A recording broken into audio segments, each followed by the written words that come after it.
Hi, Caleb with Brownells here. In today's quick tip, we're going to be going over how to select an MOA dot size in your red dot optic. So we've done videos on red dot optics before. We got plenty of them out there going over different ones, and we mentioned MOA before. But if you're not familiar, the MOA is going to be the actual size of the dot. So the smaller that number, the smaller the dot. The larger that number, the larger that dot.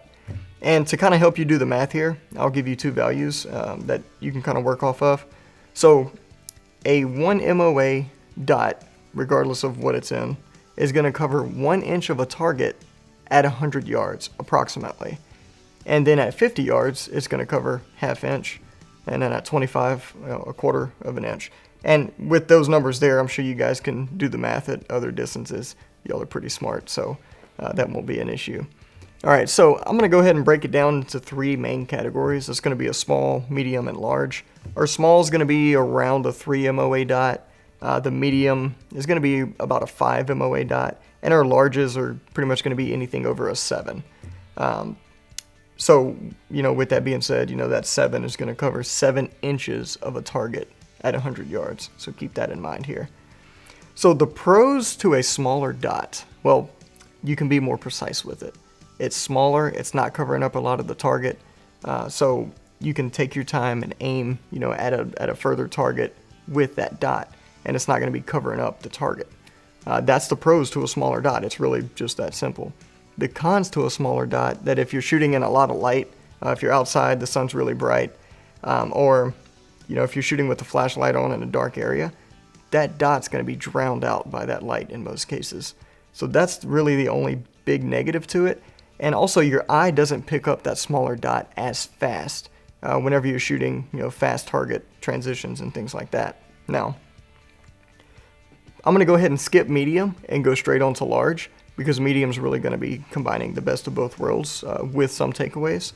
So the large, like I said before, it's basically everything of that opposite of that smaller dot.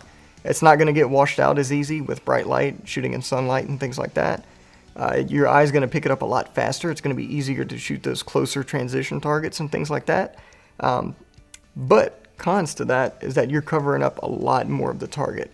So if you have a target that's far away that you're shooting at, that whole dot's covering it up, you're not going to be able to see that target as well, if at all, depending on how big that target is. And if it's a target you're trying to identify with the dot on it, it's just going to be harder to see in general. So that's the cons, pros and cons of that larger dot. So let's go ahead and talk about your mid-range, which is the best I feel for most shooters. So like I said before, it's combining the best of both worlds. There still is the chance that it could get washed out with really bright lights and things like that. It is going to be a little bit slower to acquire than that larger dot, but keep in mind, all of these are really going to be personal preference and depending on what you're shooting. So everything I'm saying here is kind of based on what everyone's going to experience whenever they're shooting these different dot sizes. So like I said, personal preference, you need to figure out which one's right for you and go from there. Hopefully this gives you a little bit more insight. There's some others, small nuances and things like that to go with it.